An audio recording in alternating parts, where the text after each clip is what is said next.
Hi, everyone, and welcome back. And I'm with JoLynn Miller. How are you, Joanne? I'm great. JoLynn? JoLynn. JoLynn, right. And you're the 4-H youth advisor, but you're the coordinator over the 4 counties now, correct? Yes. We're the first multi-county partnership in the state for the University of California Cooperative Extension. And I'm the 4-H advisor for El Dorado, Amador, Calaveras, and Tuolumne counties. Okay, well, that might be because we have smaller counties compared to maybe Los Angeles. Do they have one advisor, do you know? It's a little bit different throughout the state, but yeah, Los Angeles County has one advisor and a couple of program representatives in that would county. make sense. Yeah. Although maybe, probably numbers, okay. Let's just get off that for a minute. Okay. All right. Now, you know, we just had our county fair. Yes. And it was great, and I always have the honor of talking and meeting with so many of the 4-H kids. Aren't they amazing? Yeah, they surely are, and you know, and I love the auction day. I love the way they're in their Class A's and they're white and the green hats and all this stuff. They look sharp. Yes, and they have a lot of skills, and a lot of the skills aren't just animal skills; they're people skills. True. And just great kids, great kids. Tell us about how 4-H helps them, and you know, how I guess maybe so they got such leadership skills right. with the help of your outfit. Well, 4-H is a really great organization, and you're right, do more than just raise animals and bring them to fair. We actually have projects in pretty much anything imaginable, rocketry, electronics, robotics, cake decorating, and what 4-H does is we really encourage more than just the learning of that particular project. Youth are able to bring that project to demonstration days, teach other kids, teach adults in the area what they're learning. Then they also develop leadership skills where they're teaching younger kids.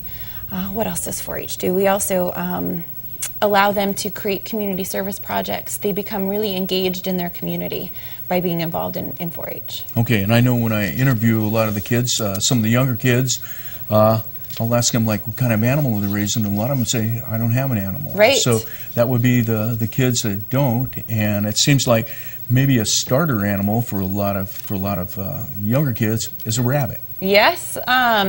Sometimes kids don't have the space or the money to have a sheep or a swine project, and so families and parents allow them to have a rabbit project or even a poultry project where they learn about that animal, what it takes to take care of that animal, and then they bring that animal to fair as well. But again, 4-H is not just about animals, although that's where we started and that's where our roots are, is the agricultural roots. Okay, so 4-H is expanding through more than just the animals. Mm-hmm. Okay, so how do the kids?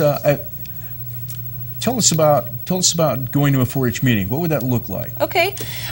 First, kids join a club, a community club, and they can join a club based on the location within the county, one that's closest to them, or one that fits their needs on the day and time that they meet. And they go to that club. There's officers that are youth elected, president, treasurer, secretary. They do parliamentary procedure. They decide what they're going to do as an activity for that club that week, and they usually choose a community service project for the coming year that they're doing. Then from their community club meeting, they go to a project meeting sometime during the month, and that's where they focus in on whatever their passion is, whether it's rabbits or cake decorating or cultural arts. And in that project meeting, they learn the specifics of, again, whatever that project is. Well, they probably pick up a lot of stuff from the other kids as well, and the older kids just pass the knowledge down, I would imagine. Absolutely, right? How groups work.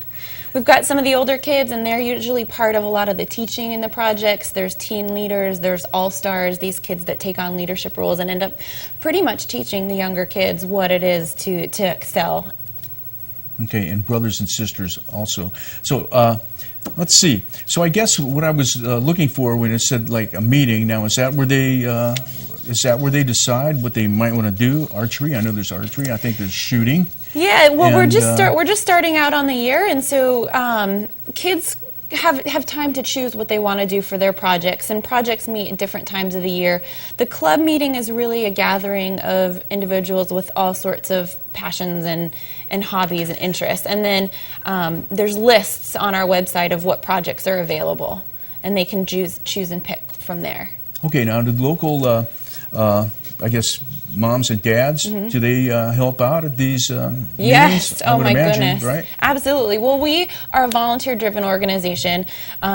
Paid staff. There's only a few of us. There's three of us plus myself in the 4 counties that run this organization. So other than that, we have volunteers that dedicate their time, talents, sometimes their money to making sure that these youth develop into successful citizens. Okay, so this is the first year. Is this the first year that we're working with the combined counties?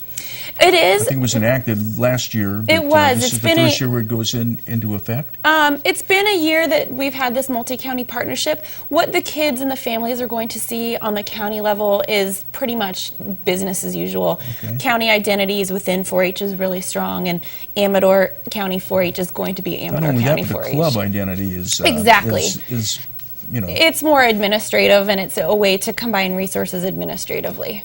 But, Okay. but the actual county 4-H program is going to be the same. Okay, although in our small county, all the kids know everybody, and Yes.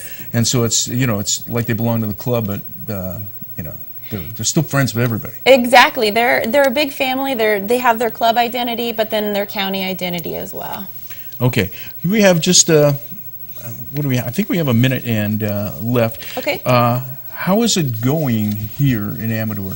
You know, the counties in general are experiencing a drop in enrollment, and I think part of that is due to our enrollment in schools. We have a lot less kids in the area, and so one of the things that I'm really trying to encourage is more project options. So we're really trying to get volunteers to come in, find out whatever their passion is, and instill that in youth. Because whatever they want to do, they can be a project leader. Okay, and the 4-H goes from 5 years on up to seniors. Yes. Right. Yep. Okay.